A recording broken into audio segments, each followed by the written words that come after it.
السلام علیکم ورحمت الله وبرکاتو. دوستانو، الله تعالی مو جوړ او روغ او آباد لره. الله تعالی مو تل خوشاله لره. محترمینو، د شوال د میاشتې د اول جمعرات یا د اول جمعې یوه وظیفه له تاسو سره شریکه کوم چې دغه یوه وظیفه به دې په قسمت او تقدیر کې بدلون راولي.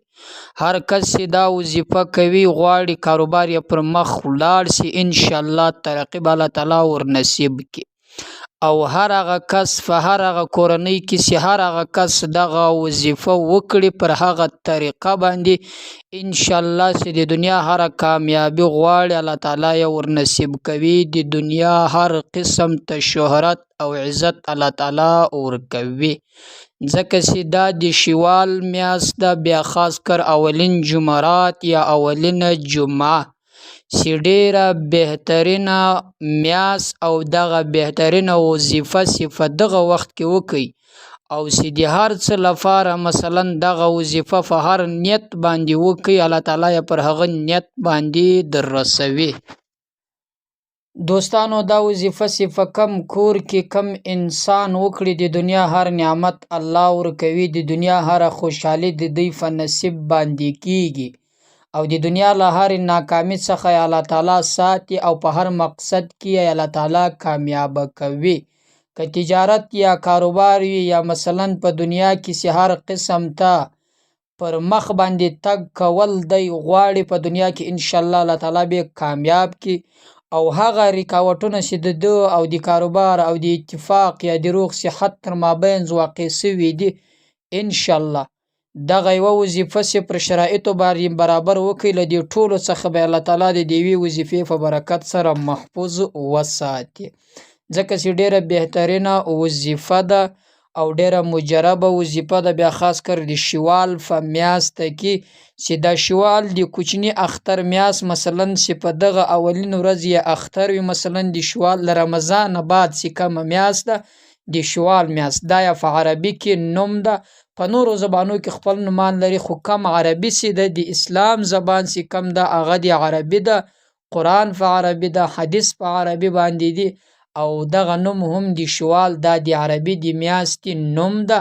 نو د دغه شوال د میاشتې دغه وظیفه زه نن له تاسو سره شریکه کوم. دوستانو، بیا خاص کر په دغه ورځ چې انسان روزه ونیسي هم ډیر بې انتها زیات ثواب لري.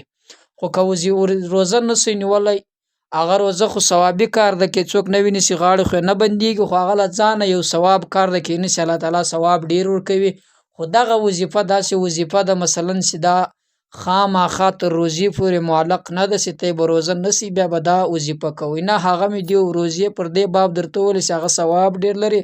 خو دا وظیفه مثلا تاسو کولی سئ، که روزه ونیسئ که نه ونیسئ دا وظیفه کولی سئ. ډیره بهترینه وظیفه ده. دوستانو، د وظیفې عمل له تاسو سره شریک کوم، لیږ ورته منتظر سئ او ښه په غور باندې یې واورئ، له هغه نه بعد بیا عمل ور باندې وکړئ. انشاءالله دومره اسانه وظیفه ده، ډیره سخته هم نه ده، ډیره اسانه وظیفه ده. دوستانو، د وظیفې عمل دا ده، د وظیفې ترتیب طریقه دا ده، خو اول به مې یقین او عقیده مضبوطه وي چې دا وظیفه چې زه د کم شي لپاره کوم هغه حاجت ده، مثلا د کم دغه لپاره کوم دا وظیفه چې د تاثیر کوي. دوستانو، دا به داسې وکړي، اولین به اودس وکړي، اودس چې وکړي 2 رکعاته نفل به وکړي، یعنی نفل په داسې وخت کې وکړي چې مکروه وخت نه وي، له سهاره نیولې تر ماښامه پورې، مثلا 3 تر ماخستن 3 وخته مکروه راځي چې په هغه کې نفل تاسو مه کوئ، د مازدیګر و د ماښام د لمانځه په مابینځ کې، یا هغه د زوال وخت نه وي راغلی په هغه مابینځ کې، یا چې د سهار لمونځ مې وکړ لمونځ مو ختم کړئ تر هغو پورې چې څو لمر نه وي راختلی، له دغو 3 وختو نه ما سوه په نورو وختو کې یې کولی سي. نو کله چې هم 2 رکعاته نفل وکړئ ښه په خشوع او عاجزي سره، له هغه نه بعد به 11 واره درود شریف ووایئ چې درود ابراهیمي ده په لمانځه کې چې موږ او تاسو وایو، اللهم صل علی مبارک. داسې د کله 11 واره ووایئ، له هغه نه بعد به 11 واره سورة الاخلاص چې قل هو الله احد الله الصمد هغه به ووایه.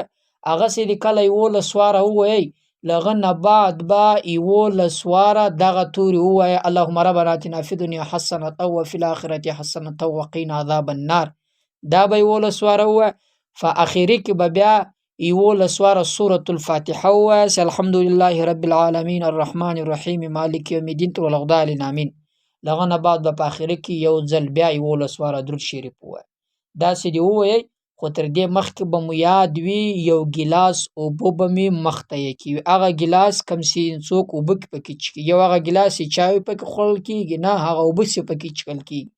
هغه ګیلاس به مو له اوبو ډک یکی وي، پر هغه ګیلاس باندې بیا دم کوي، چوف یې کوي. کله چې مور باندې چوف کوي، نو که غواړئ که کوم انسان په کاروبار کې پر شا باندې راغلی، دا کېدلی شي چې هغه انسان بد نظري تاثیر کړی.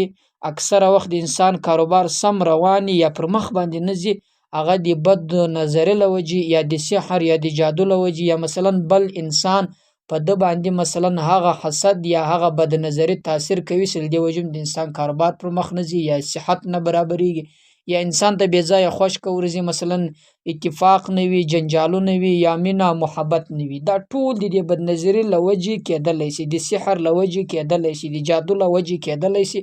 دا د انسان پر کاروبار پر هر څه باندې تاثیر اچوي.